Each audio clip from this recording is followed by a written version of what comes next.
firman Tuhan dengan tema kita adalah sahabat Allah. Kita adalah sahabat Allah. Setiap orang percaya dan yang setia kepada Tuhan Yesus tidak lagi disebut hamba, tetapi disebut sahabat.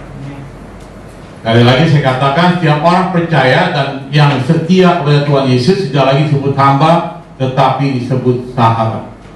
Kenapa seorang hamba tidak tahu apa yang dibuat tuannya, tetapi seorang sahabat mengetahui rahasia tuannya, bahkan rahasia kerajaan surga. Yang Yesus dengar dari Bapa di surga diberitahukan kepada sahabatnya, yaitu kita semua. Yohanes 15 ayat 15 mengatakan demikian. Yohanes 15 ayat 15 mengatakan demikian, aku tidak menyebut kamu lagi hamba. Sebab hamba tidak tahu apa yang diperbuat oleh tuannya, tetapi aku menyebut kamu sahabat. Karena aku telah memberitahukan kepada kamu segala sesuatu yang telah kudengar dari Bapakku. Perkataan Yesus pada murid-muridnya sungguh menggantikan sebutan hamba kepada muridnya, digantikan dengan sebutan sahabat. Karena ia ingin menunjukkan bahwa hubungan antara dirinya dan para pengikutnya bukan hanya hubungan antara guru dan murid, tetapi melainkan hubungannya lebih erat dan penuh kasih sayang. Dalam hubungan yang serat ini, para muridnya tidak hanya menerima ajaran dari Yesus, tetapi juga membagi kehidupannya dengan mereka. Yesus bukan hanya mengajar, tetapi juga membagi kehidupannya dengan murid-muridnya dan juga pada kita. Di dalam kebudayaan zaman itu, sebutan hamba digunakan untuk menyebut seseorang yang berada di bawah penguasa atau majikan. Jadi pada zaman itu, seorang hamba dirinya akan dikuasai oleh penguasa atau majikannya. Dia tidak punya hak untuk memilih selain yang mengikuti apa yang majikannya mau dan apa yang tuannya mau. Sebagai hamba, seseorang harus tunduk dan patuh pada perintah majikan tanpa ada ruangan berinteraksi secara personal. Jadi seorang hamba tidak ada interaksi dan secara pribadinya dia mau lakukan apa tidak bisa. Tuannya maunya A, dia harus A. Tuhan maunya ke kiri, dia harus ke kiri. Tuhan maunya ke kanan, dia harus ke kanan. Tidak punya hak sama sekali seorang hamba pada zaman itu. Namun Yesus ingin menunjukkan bahwa hubungannya dengan muridnya tidak seperti hubungan antara majikan dan hamba. Tuhan Yesus mengajak bahwa muridnya dan dirinya bukan hubungan antara majikan dan hamba, tetapi hubungan antara sahabat dengan sahabat. Melainkan lebih seperti hubungan antara sahabat yang saling mengenal. Orang sahabat yang saling mengenal, saling mempercayai, dan saling mencintai. Itulah hubungan sahabat. Seorang sahabat itu otomatis saling mengenal satu sama lain, saling mempercayai. Sahabatnya datang ke rumahnya, dipercayai. Dia buka kulkasnya, juga dipercayai. Kalau orang lain datang masuk rumah, ditutup pintunya, nggak mungkin dipercaya. Karena sahabat, dia masuk pintu, silakan masuk, silakan duduk. Kalau perlu nginep pun dikasih. Dan itu sahabat. Dan saling mencintai. Seorang sahabatnya sakit, ada masalah, pasti dia telepon, dia kunjungi, dan dia hibur. Itu karena saling mencintai. Itulah artinya Yesus mengatakan saling mengenal, saling mempercayai, dan saling mencintai. Maka Tuhan mau kita sebagai sekarang ini bukan hanya sebagai hamba diri kita, tapi juga sebagai sahabat, saling mengenal, saling mengasihi, dan saling mempercayai. Dengan menggunakan sebutan sahabat, Yesus menunjukkan bahwa hubungannya dengan para muridnya didasarkan daripada kasih. Yesus berhubungan dengan kita dasarnya adalah kasih, kepercayaan. Kasih dan kepercayaan dan pengetahuan yang mendalam tentang kehendak Allah. Jadi kita diajar untuk mendalam mengenai kehendak Allah. Hubungannya seperti ini memungkinkan para muridnya terus belajar, tumbuh dalam iman, dan sambil saling mendukung dan saling membuatkan dirinya satu sama lain. Itulah seorang sahabat, saling mendukung dan saling memperkuatkan. Jadi kekurangan kita dipenuhi oleh sahabat kita, kelebihan kita memenuhi kekurangan sahabat kita. Itulah seorang sahabat. Jadi bukannya egois, yang penting gua dulu. Seorang sahabat itu saling mengisi, take and give, bahasa Inggrisnya take and give. Di dalam persekutuan mereka dengan Yesus dan sesama orang Kristen, persahabatan dengan Yesus akan menghasilkan iman, dan tindakan yang positif dan yang membangun. Tuhan mau kita menghasilkan bersahabat dengan Yesus, menghasilkan iman yang teguh dan tindakan yang positif dan membangun. Persahabatan yang menghasilkan buah-buah yang positif adalah persahabatan yang produktif dan konstruktif. Sebaliknya, persahabatan yang tidak membuahkan makna hanya akan menjadikan pengisi waktu yang kosong belaka. Jadi kita seorang sahabat akan membuahkan makna, ide-ide, dan juga suatu hal yang persekutuan yang baik. Kalau tidak ada maknanya di dalam persahabatan kita, itu hanya mengisi waktu yang kosong, hanya mengisi waktu yang kosong belakang. Ya ngobrol-ngobrol aja lah, gue nggak pikirin mau apa, yang penting gue ngobrol, buang waktu, wasting time, buang waktu aja. Bahasa Inggrisnya wasting time, killing time, bisa juga killing time, membunuh waktu. Daripada gue nganggur di rumah, gue ngobrol-ngobrol malu. Tetapi kalau sahabat pasti curhat, mikirkan masa depan, mikirin ekonomi, resesi, gimana masa depan anak kita, bagaimana kehidupan ini itu seorang sahabat. Tapi kalau hanya teman, hanya kenal begitu aja, ngobrol-ngobrol aja, hanya kosong belaka. Di Yohanes 15 ayat 14, Yohanes 15 ayat 14, firman Tuhan mengatakan demikian. Yohanes 15 ayat 14, kamu adalah sahabatku jikalau kamu berbuat apa yang kuperintahkan kepadamu. Nada persahabatan Allah dan manusia, diri kita harus melakukan apa yang Allah lakukan. Jadi apa yang Allah lakukan, dia katakan kamu adalah sahabatku jikalau kamu berbuat atau melakukan apa yang kuperintahkan kepadamu. Kita harus berbuat dan lakukan, itu yang akan dikatakan persahabatan Allah dan manusia. Diri kita harus melakukan apa yang Allah lakukan. Diri kita apa yang Allah lakukan, kita harus lakukan. Di 1 Yohanes 3 ayat 16, 1 Yohanes 3 ayat 16, di 1 Yohanes 3 ayat 16, demikianlah kita ketahui kasih Kristus, yaitu bahwa Ia telah menyerahkan nyawanya untuk kita. Jadi kita pun wajib menyerahkan nyawa kita untuk saudara-saudara kita. Yesus mau kita meneladani apa yang Yesus lakukan. Bahkan dia menyerahkan nyawanya untuk saudara-saudaranya, yaitu kita semua. Menyerahkan nyawanya. Tuhan menunjukkan buah terbaik dari persahabatannya. Ia telah pasrahkan nyawanya untuk kita. Dia pasrahkan nyawanya untuk kita. Tidak ada sahabat yang lebih hebat yang mau menyerahkan nyawanya untuk sahabatnya, yang orang yang berdosa. Tetapi Yesus mau pasrahkan nyawanya untuk sahabatnya, yang orang yang berdosa. Tapi buat menyerahkan nyawanya buat orang yang baik, yang benar, mungkin banyak. Tetapi buat orang yang salah, orang yang berdosa, nggak ada. Sekarang juga saudara tahu, saudara punya backingan jenderal bintang 2, bintang 3, bintang 4. Saudara ada masalah, saudara ditolong. No, nggak ditolong lagi. Apalagi saudara salah, dia tidak tolong, dia bisa copot, dia bisa namanya digeser kalau dia bantu orang yang salah. Makanya percuma. Kenal pangkat juga kalau kita sudah di backing lagi susah. Kalau saudara benar, ya mungkin, tetapi dia mengasihi orang yang berdosa. Kita itu orang berdosa, dikasihi, tapi dia benci dengan dosa kita. Dia benci dengan dosa kita, dia mengasihi kita orang yang berdosa.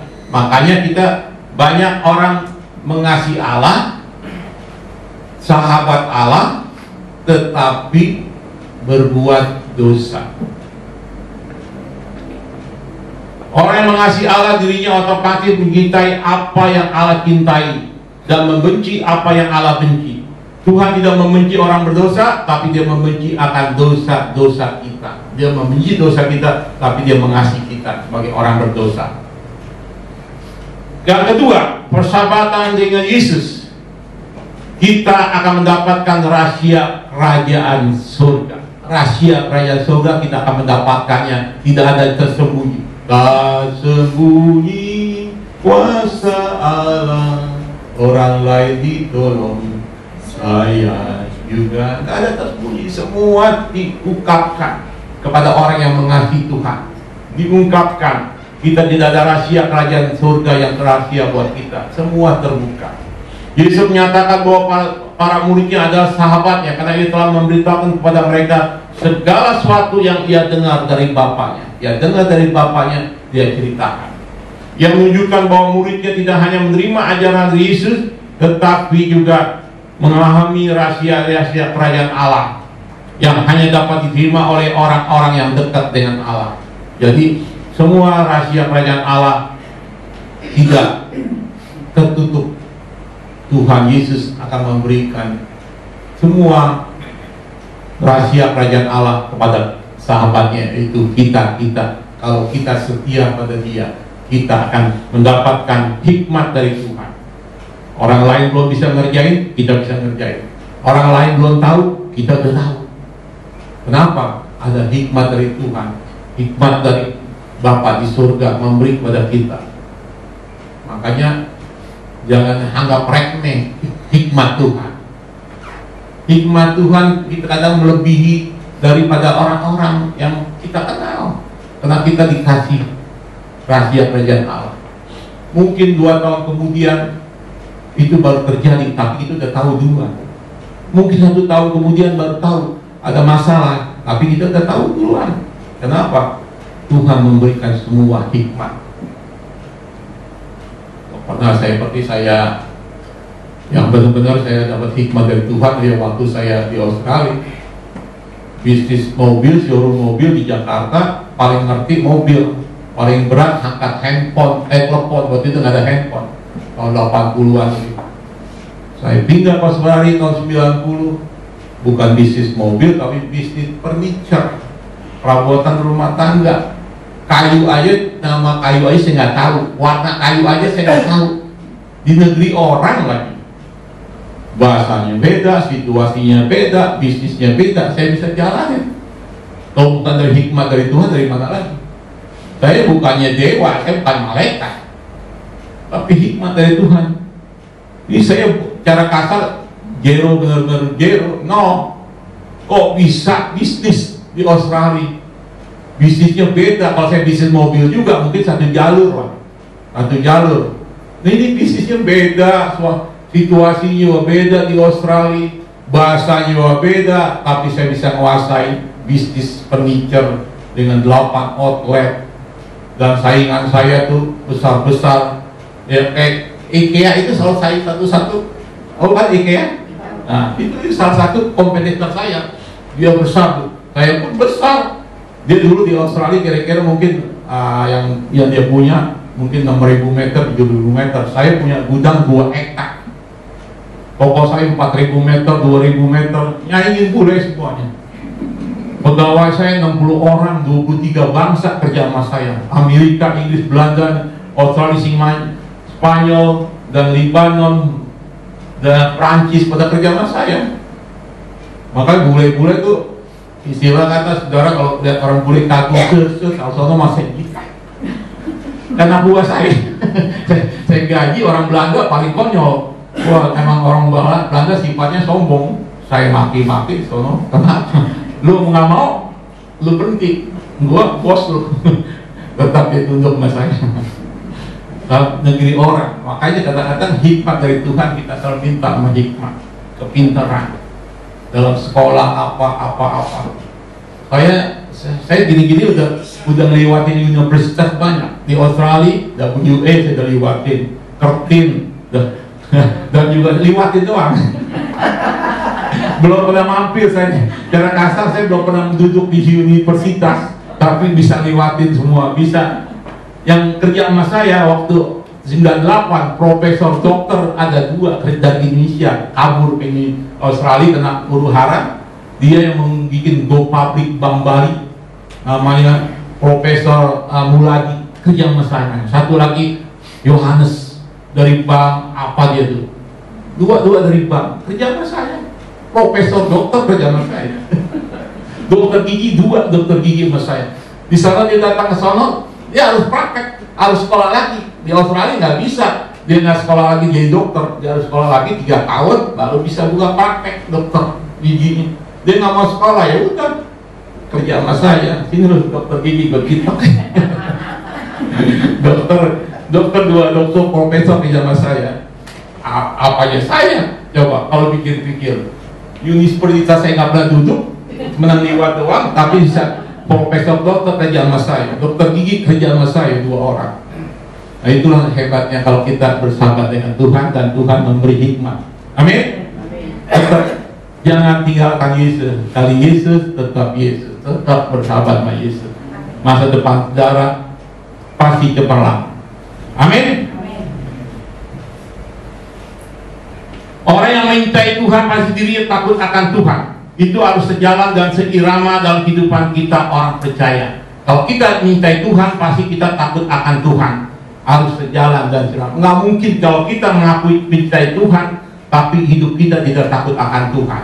Itu tidak mungkin. Harus takut akan Tuhan. Tidak melakukan apa yang Tuhan tidak suka, apapun bentuknya dan keadaannya. Tidak melakukan apa yang tidak dikenan Tuhan dalam kehidupannya sehari-hari.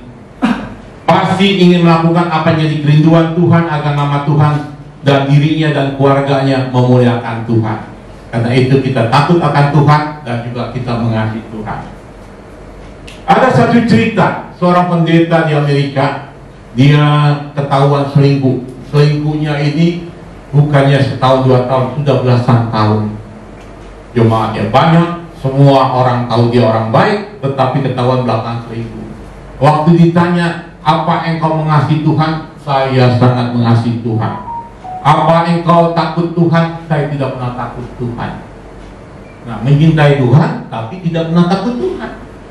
Selalu berbuat dosa, selingkuh aja dia bisa lakukan.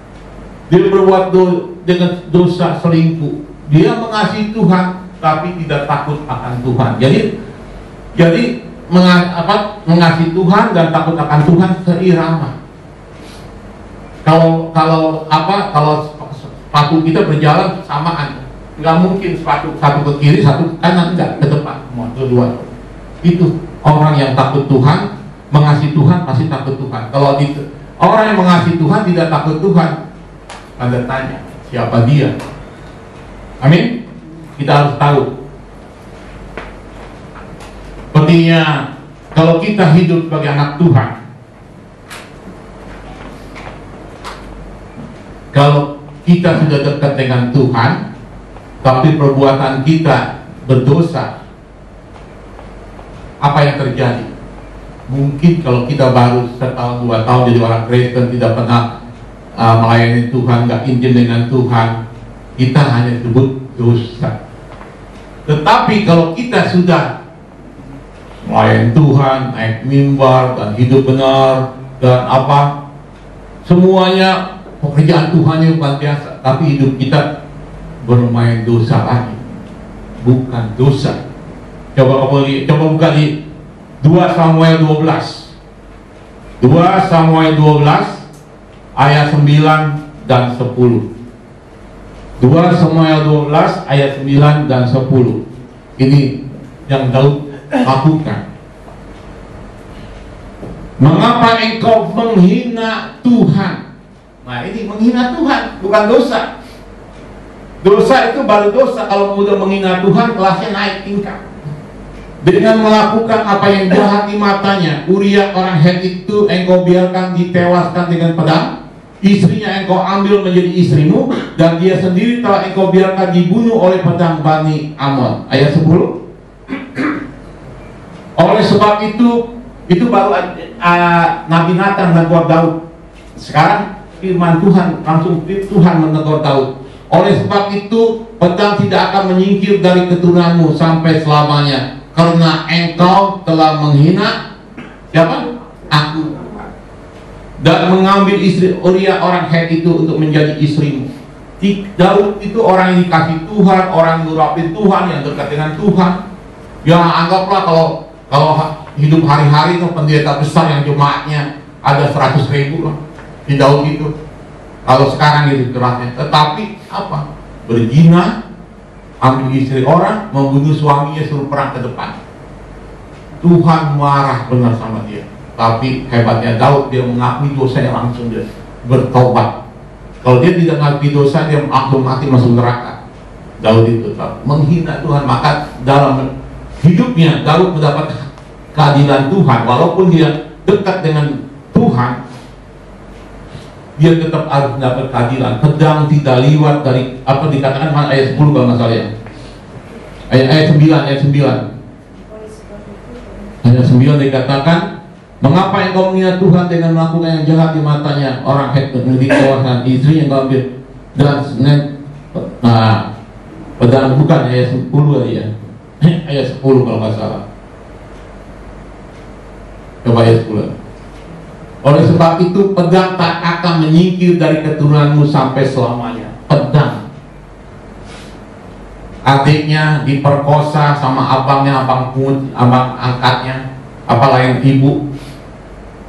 Abangnya marah, dibunuh adiknya, bunuh-bunuhan. Berapa banyak Daud kalau nggak salah, kalau menurut hukumannya dia, kalau saya pelajari 8, tapi teman saya bilang ada 15 hukuman Daud. 15. Dia berzina, umpet-umpetan, tapi anaknya ambil gundiknya, diperkosa depan umum. Nggak umpet-umpetan lagi, sama diumpet-umpet sama anaknya, mau dibunuh dengan pedang lagi. Daud mau dibunuh sama anaknya. Itu makanya jangan sekali-kali main bercanda sama Tuhan, menghina Tuhan.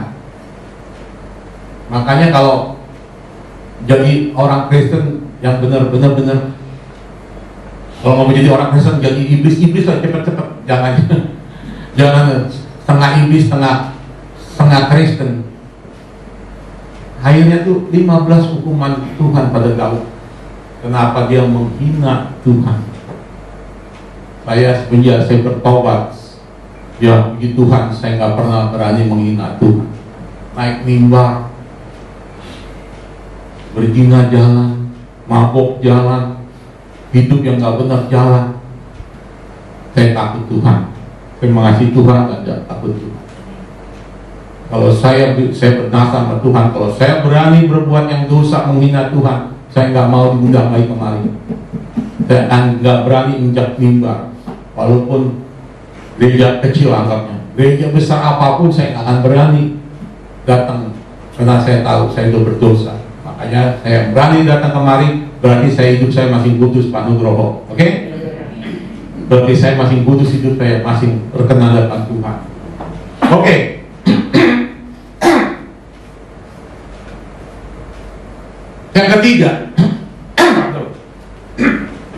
Yang ketiga, persahabatan dengan Yesus, kita akan tahu tentang kehendak Bapa. Tadi kita akan tahu rahasia kerajaan sorga. Yang ketiga, kita akan tahu tentang kehendak Bapa di sorga.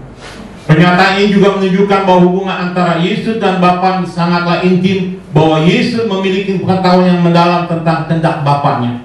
Dengan memberitahukan segala sesuatu yang ia dengar dari Bapanya kepada muridnya, Yesus memperlihatkan bahwa ia adalah utusan Allah yang setia dan bahwa ia memiliki kuasa untuk mengajar kebenaran Allah kepada orang banyak.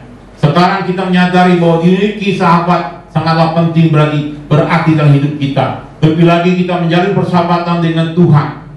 Selama ini mungkin kita hanya mengenal Yesus sebagai Tuhan, Bapa, atau Raja, atau Juru Selamat. Kita mengenal Tuhan Yesus sebagai Bapa, atau Tuhan, atau Raja, atau Juru Selamat. Namun apakah kita sudah mengenal Dia sebagai sahabat? Apakah kita sudah mengenal Yesus sebagai sahabat dalam diri kita? Mungkin belum. Tapi hari ini firman Tuhan mengajar kita, kita adalah sahabat-sahabat Allah. Kalau kita hidup benar dan kudus dan suci di hadapannya, amin, dan setia, kita adalah sahabat Allah. Mungkinkah kita bersahabat dengan Tuhan? Mungkin. Ayat tadi menegaskan bahwa Tuhan sebagai sahabat, Dia ingin selalu dekat dengan kita. Dia ingin hati ke hati bicara, intim dengan kita, melekat dengan kita, dan membagi hidupnya pada kita. Itulah Dia ngakui bahwa Dia adalah sahabat kita. Dia ingin bicara dari hati ke hati, dengan ingin bergaul karib dengan kita, bahkan Dia menyerikannya, bahkan memberi nyawanya untuk kita. Nyawanya diberikan pada kita, apalagi yang lain-lainnya. Nyawanya aja yang paling mahal diberikan pada kita.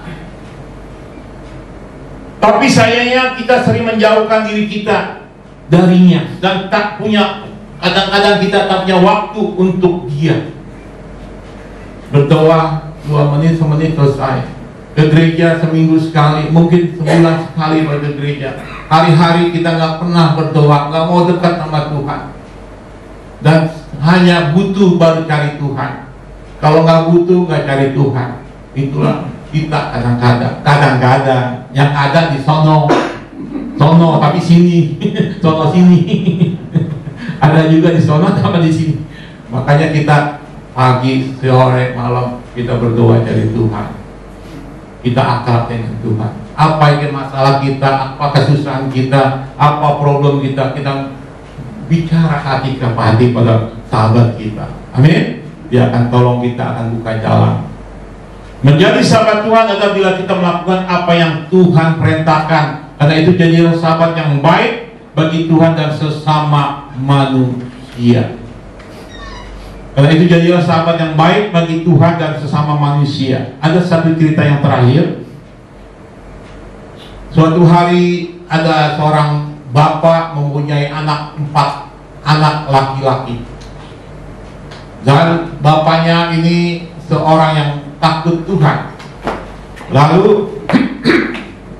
Lalu dia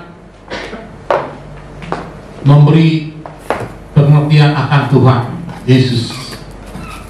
Ternyata yang anaknya dalam 4 laki-laki ini hanya satu yang benar-benar taat dan mau mendengarkan firman Tuhan. Mendengarkan nasihat bapaknya mengenal Yesus Kristus dan Tuhan. Anak yang pertama 2 laki-laki. Dan 3 anak yang laki lain ini tidak mau mengikuti jejak bapaknya, hanya anak satu aja. Suatu hari bapaknya jatuh sakit dan ingin dia tahu dirinya nggak lama lagi akan meninggal. Lalu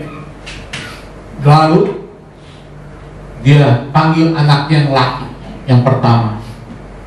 Ini papa punya warisan, akan saya berikan pada kamu semua berempat. Terus anaknya bilang, papa, kalau kamu bagi 4 pasti keluarga ini ribut juga. Supaya mereka puas, papa berikan pada anak papa 3 orang ini 33%, 33%, 33%. Saya cukup 1%. Kenapa? Karena saya sudah diwariskan oleh papa. Apa itu? Papa telah mengenalkan saya kepada Tuhan Yesus. Tuhan Yesus lebih dari harta papa yang 100% itu. Makanya saya cukup 1%. Yang 33% untuk anak papa yang 3 orang ini. Dan setelah dia meninggal, anak-anaknya membuka surat wasiat bahwa anaknya mendapatkan warisan 33% masing-masing, sama hanya si sulung doang hanya mendapatkan 1%. Dan apa dia dapat lagi? Pengenalan akan Tuhan Yesus. Mengenalkan Tuhan Yesus lebih dari segala-galanya, dari harta yang ada di dunia ini. Amin. Dia terima 1% dan terima Yesus Kristus sebagai juru selamat dan hidupnya, sebagai sahabat dia. Maka kita pun jangan mikirkan terlalu banyak dunia ini. Kita butuh dunia ini untuk hidup hari-hari, tetapi bukan segala-galanya dunia ini. Kita segala-galanya adalah Tuhan Yesus Kristus dalam hidup kita.